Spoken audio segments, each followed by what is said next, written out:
വീണ്ടും നമ്മൾ കലോത്സവ സ്റ്റുഡിയോയിലേക്ക് വന്നിരിക്കുകയാണ്. വളരെ മനോഹരമായിട്ടുള്ള ഒപ്പന തുടരുന്നു, അതുപോലെ തന്നെ മംഗലം കളി തുടരുന്നു, തിരുവാതിരക്കളി തുടരുന്നു. നമുക്കിപ്പോൾ പങ്കുവെക്കാനുള്ളത് തൃശ്ശൂരിൻ്റെ ഏറ്റവും പ്രിയങ്കരമായിട്ടുള്ള മേളത്തിൻ്റെ വിശേഷങ്ങളാണ്. വളരെ രസകരമായിട്ട് മേളം പരിശീലിപ്പിച്ച് മത്സരിപ്പിക്കാൻ എത്തിയിരിക്കുകയാണ് നമ്മുടെ പ്രിയപ്പെട്ട പെരുവനം കുട്ടന്മാരാരുടെ മകൻ കാർത്തിക്, ഒപ്പം സുഹൃത്തുക്കളും. നിങ്ങൾ എത്ര പേരാണ്? മൈക്കിൽ സംസാരിക്കും.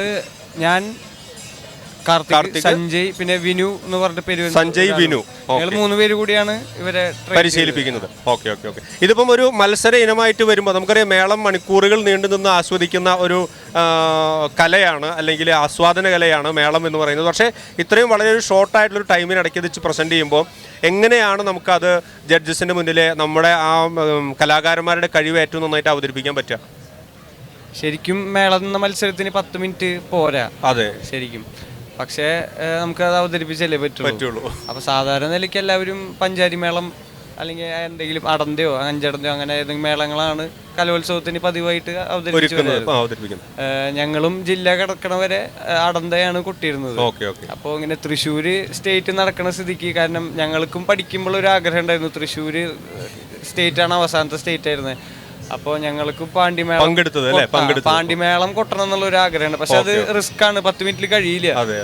അപ്പോൾ തൃശ്ശൂർ എന്ന് പറയുമ്പോൾ തൃശ്ശൂർ പൂരാണല്ലോ. തൃശ്ശൂർ പൂരം എന്ന് പറഞ്ഞാൽ മേളാണ്. തൃശ്ശൂർ പൂരത്തിന് പാണ്ടിമേളാണ്. എല്ലിത്ര മേളം തന്നെ പാണ്ടിമേളാണ്. അപ്പോൾ അതിനോടുള്ളൊരു എന്താ പറയുക, ഞങ്ങളുടെ ഒരു ഡെഡിക്കേഷൻ പോലെ, അല്ലെങ്കിൽ ഞങ്ങളുടെ ഒരു സമർപ്പണം പോലെ തൃശ്ശൂരിനെ പ്രതിനിധീകരിച്ച് തൃശ്ശൂർ മത്സരിക്കുമ്പോൾ എന്തെങ്കിലും ഒരു വെറൈറ്റി വേണ്ടതെന്ന് വെച്ചിട്ട് പാണ്ടിമേളം ഞങ്ങൾ, കാരണം ഇവരെ കൊണ്ട് അത് പറ്റുമെന്ന് ഞങ്ങൾക്ക് മനസ്സിലായതുകൊണ്ടും ഞങ്ങൾ 10 മിനിറ്റ് അത് പരിശീലിപ്പിക്കുക ചെയ്തതാണ്.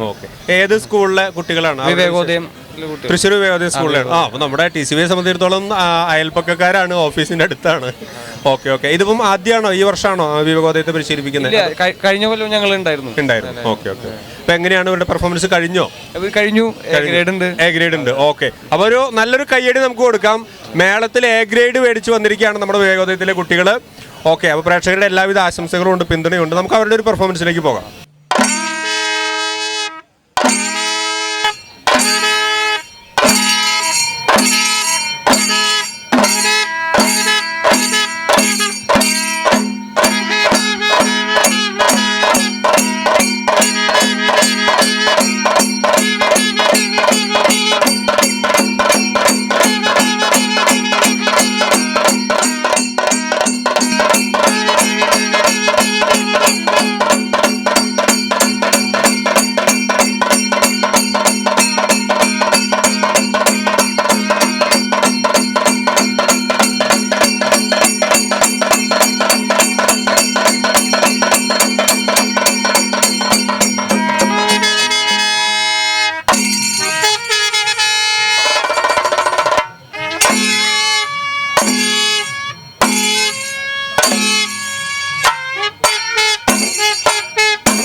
തീർച്ചയായിട്ടും നമ്മുടെ പ്രേക്ഷകരിലെ മേളപ്രേമികൾക്ക് വളരെ ആസ്വാദ്യകരമായ ഒരു പെർഫോമൻസ് തന്നെയാണ് നമ്മുടെ വിവേകോദയത്തിലെ മിടുക്കന്മാരെ 3 ഗുരുക്കന്മാരുടെയും കീഴിൽ അഭ്യസിച്ച് പെർഫോം ചെയ്തത്.